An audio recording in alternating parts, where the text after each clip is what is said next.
Pemirsa, kasus tewasnya Satpam dengan tangan terborgol di Waduk Jatiluhur, Purwakarta, Jawa Barat hingga kini masih belum terungkap.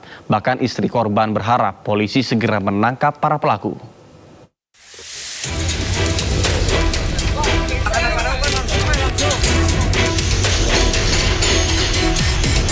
Suasana duka masih menyelimuti kediaman Sumarna, Satpam Perum Jasa Tirta II yang ditemukan tewas dengan tangan terborgol di Waduk Jatiluhur, Kabupaten Purwakarta, Jawa Barat.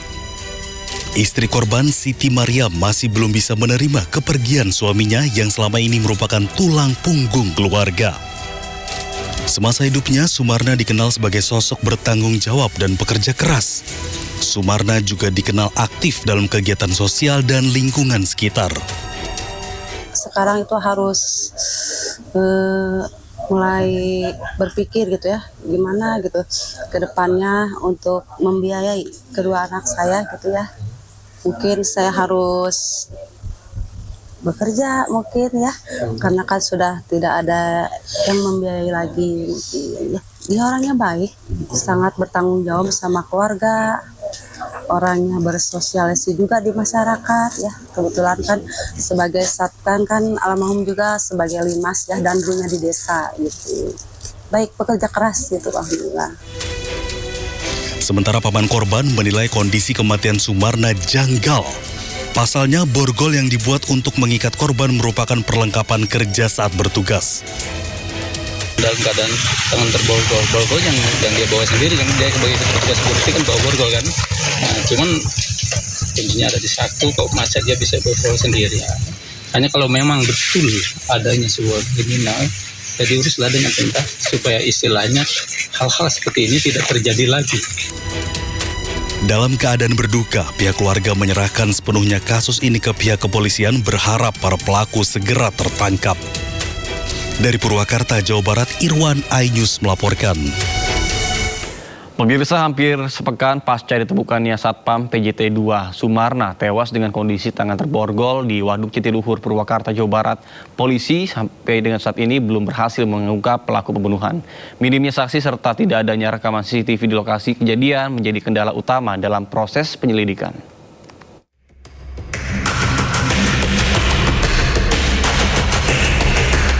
Satreskrim Polres Purwakarta terus melakukan penyelidikan secara intensif untuk mengungkap kasus tewasnya Sumarna, petugas keamanan PJT 2 yang ditemukan meninggal dunia di perairan Tanggul Hayat, kawasan Waduk Jatiluhur, Purwakarta, dengan kondisi kedua tangan terborgol. Hingga saat ini penyidik masih mengumpulkan barang bukti dan keterangan saksi untuk menangkap pelaku. Penyelidikan terkendala tak adanya saksi yang melihat langsung peristiwa, serta tidak tersedianya CCTV di sekitar lokasi temuan jasad korban. Polisi juga masih mendalami dugaan keterlibatan kelompok geng motor dalam kasus ini. Selain itu, penemuan 2 borgol saat olah tempat kejadian perkara tambahan turut menjadi bagian dari materi penyelidikan. Sementara itu, hasil otopsi belum dapat disampaikan kepada publik karena menjadi kewenangan tim dokter forensik.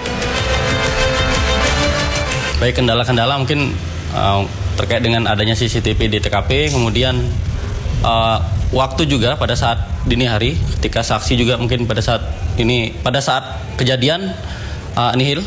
Hasil otopsi sudah ada, tapi itu menjadi kerahasiaan kami dalam kegiatan penyelidikan nantinya. Polisi menegaskan akan terus mengembangkan penyelidikan dan mengumpulkan berbagai petunjuk untuk menangkap pelaku pembunuhan Satpam PJT 2 ini, serta memastikan kasus dapat segera terungkap. Dari Purwakarta, Jawa Barat, Irwan, iNews melaporkan. Informasi lainnya, pemirsa, dipicu lantaran saling ejek sejumlah siswa SMP di Kabupaten Tulang Bawang, Lampung terlibat perkelahian. Akibatnya korban mengalami patah di bagian tangan.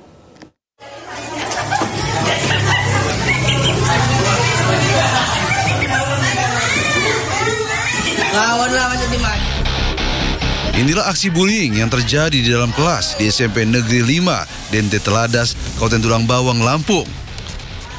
Terlihat seorang siswa dipukul dan dibanting oleh siswa lain di depan teman-temannya. Beruntung siswa tersebut tidak mengalami cedera. Tak hanya itu, aksi bullying juga kembali terjadi di sekolah ini. Seorang siswa laki-laki mengalami patah pada bagian tangan akibat perkelahian sesama siswa yang terjadi di area perkebunan karet usai pulang dari sekolah. Diduga aksi bullying hingga perkelahian ini terjadi akibat saling ejek antar siswa. Jadi ketika guru mengisi spidol habis, yang ternyata di dalam kelas juga habis, ke ruang guru niatnya untuk mengisi refill spidol. Nah, ketika kembali guru mendapati anak sedang berkelahi. Apabila ada dugaan tindak pidana, itu kami akan melakukan sesuai prosedur. Pihak sekolah telah melakukan pemindahan terhadap siswa yang terlibat aksi bullying dan sudah dilakukan perdamaian antara pelaku dan korban. Dari Tulang Bawang Lampung, Ahmad Lutfi Rosyadi melaporkan.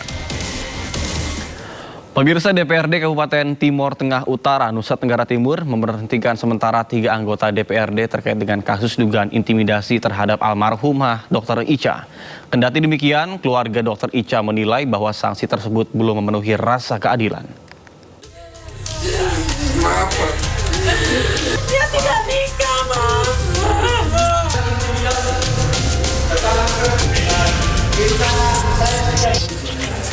Kasus dugaan intimidasi terhadap almarhumah Dr. Ica memasuki babak baru. DPRD Kabupaten Timur Tengah Utara, Nusa Tenggara Timur menggelar sidang paripurna khusus untuk memutuskan sanksi etik terhadap 3 oknum anggota DPRD, yakni Terensius Lazakar, Norbertus Tubani, dan Veronica Lake. Hasil sidang etik memutuskan ketiga anggota DPRD diberi sanksi berupa pemberhentian sementara dari keanggotaan DPRD. 2. Menyatakan pemberhentian sementara dari anggota DPRD Kabupaten Timor Tengah Utara dengan hitung-hitung seperti yang sudah dibacakan. Kuasa hukum keluarga almarhumah Dr. Ica yang ikut menghadiri sidang mengungkapkan keputusan DPRD Kabupaten Timur Tengah Utara belum memberikan rasa keadilan bagi pihak keluarga. Menurutnya, DPRD Timur Tengah Utara hanya menampilkan drama dalam penyelesaian kasus yang menyita perhatian publik tersebut. Artinya, ketika mereka melanggar sumpah dan janji, mereka sudah tidak pantas lagi untuk menduduki jabatan mereka saat ini.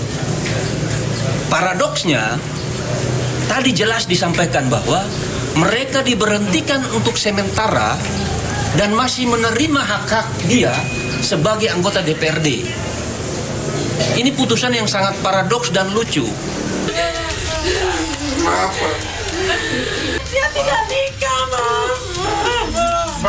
Sebelumnya, almarhumah Dr. Ica diduga mengalami intimidasi oleh 3 oknum anggota DPRD saat menangani seorang pasien rujukan karena gigitan ular.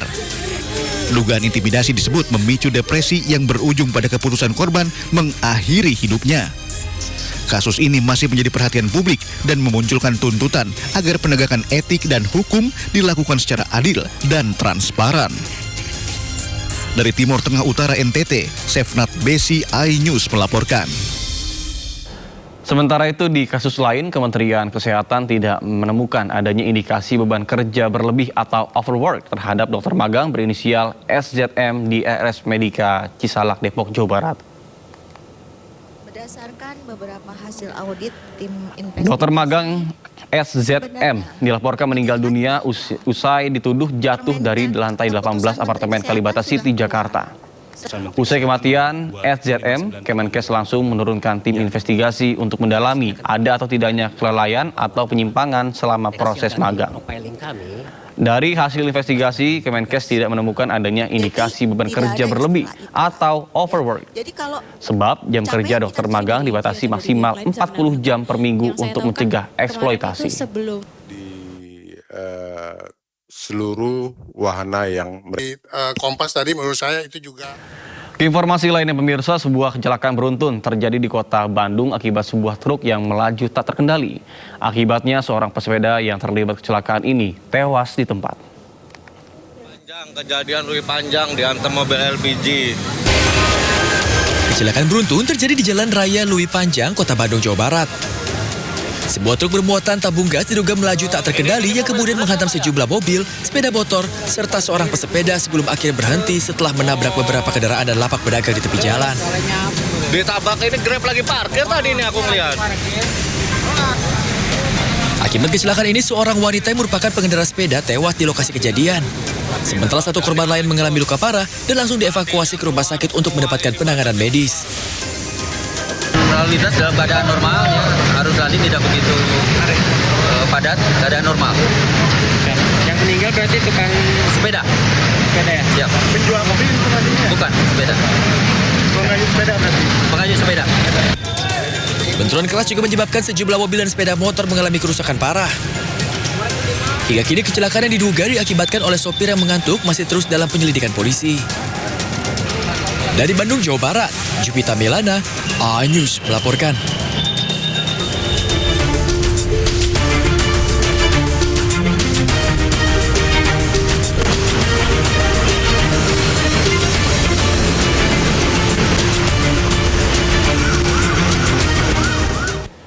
Ya pemirsa, selanjutnya kami akan mengajak Anda untuk mengetahui pantauan lalu lintas hari ini di sejumlah wilayah melalui pantauan CCTV Korlantas Polri. Dan kita sudah terhubung dengan Brigadir Putri di studio NTMC Polri.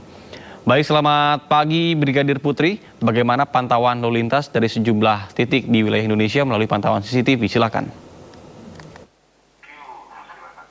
Baik, terima kasih rekan Nata dan selamat pagi pemirsa. NTMC Polri kembali hadir memberikan informasi seputar kondisi arus lalu lintas tentunya lewat pantauan CCTV NTMC Korlantas Polri. Langsung saja kita awali CCTV dari kawasan Bundaran Pondok Indah, Jakarta Selatan. Lalu lintas pagi hari ini dari arah Lebak Bulus yang akan menuju ke arah Blok M ataupun ke arah Fatmawati terpantau cukup ramai. Terlihat ramainya kendaraan di kawasan ini didominasi kendaraan pribadi baik roda 2 maupun roda 4. Dan sekali terjadi antrian kendaraan menjelang traffic light, selepasnya terlihat lalu lintas dapat berjalan normal kembali. Begitupun untuk lalu lintas dari arah Lebak Bulus, Blok M, Fatmawati maupun yang akan menuju ke arah Bintaro. Kami himbau bagi para pengendara untuk selalu berhenti di garis stop serta harap berhati-hati adanya pertemuan arus kendaraan. Selanjutnya kita beralih ke CCTV di kawasan Simpang Semanggi, Jakarta Selatan. Lalu lintas dari arah Gatot Subroto yang akan menuju ke arah Senayan ataupun ke arah Selipi terpantau cukup ramai, cenderung tersendat imbas dari terus meningkatnya jumlah volume kendaraan di jam berangkat perkantoran pagi hari ini. Sementara untuk lalu lintas dari Semanggi akan menuju ke arah Kuningan ataupun ke arah Cawang terpantau masih mengalir lancar. Begitupun untuk di tol dalam kota lalu lintas juga terpantau masih lancar, kecepatan kendaraan juga terlihat masih ditempuh dalam batas normal. Tetap waspada dan selalu jaga jarak aman kendaraan Anda serta jaga kecepatan maksimal kendaraan Anda. Pemirsa, dari Jakarta Selatan kita beralih ke CCTV di kawasan Jakarta Timur, tepatnya di Simpang Cempaka Putih Coca-Cola, Jakarta Timur. Untuk Anda yang akan melintas di kawasan ini, terlihat kondisi arus lalu lintas sudah mulai ramai, cenderung tersendat menjelang traffic light. Dan hal ini terjadi dari arah Cempaka Putih yang akan menuju ke arah Pulau Gadung ataupun Tanjung Priuk maupun ke arah Cawang. Harap para pengendara untuk yang akan melewati jalur ini agar tetap menjaga batas kecepatan kendaraan Anda pada jalur yang benar dan untuk keselamatan diri Anda pribadi dan pengendara lain. Dan terakhir, pemirsa, dari Jakarta kita beralih ke CCTV di kawasan Yogyakarta, tepatnya di Simpang Kentungan Kaliurang, Yogyakarta. Lalu lintas dari arah Kota Jogja atau UGM yang akan menuju ke arah Kaliurang ataupun ke arah Pakem terpantau masih mengalir lancar. Begitupun untuk lalu lintas pagi hari ini dari arah Maguwoharjo atau Solo yang akan menuju ke arah Jombor. Diimbau para pengendara agar selalu mematuhi marka jalan serta tetap pada jalur yang benar untuk keselamatan diri Anda pribadi dan pengendara lain. Ya pemirsa, berdasarkan data IRSMS Korlantas Polri, angka kecelakaan lalu lintas di Indonesia 1x24 jam terjadi sebanyak 287 kasus laka lantas. Dengan rincian 12 meninggal dunia, 45 luka berat, 335 luka ringan. Dari 287 kasus tersebut, 97% terjadi di jalan non-tol. Untuk itu kami menghimbau kepada seluruh peserta lalu lintas agar selalu tertib dalam berlalu lintas. Dan untuk Anda yang ingin mengupdate seputar informasi kondisi arus lalu lintas lainnya, kami siap melayani Anda di call center kami 15669 ataupun layanan SMS Center di 9119. Stop pelanggaran, stop kecelakaan, keselamatan untuk kemanusiaan, dan salam presisi. Demikian informasi yang dapat kami sampaikan, semoga bermanfaat. Kembali ke rekan Nata di studio. Baik, terima kasih Brigadir Putri atas laporannya dari studio NTMC Polri. Selamat bertugas kembali dan salam presisi.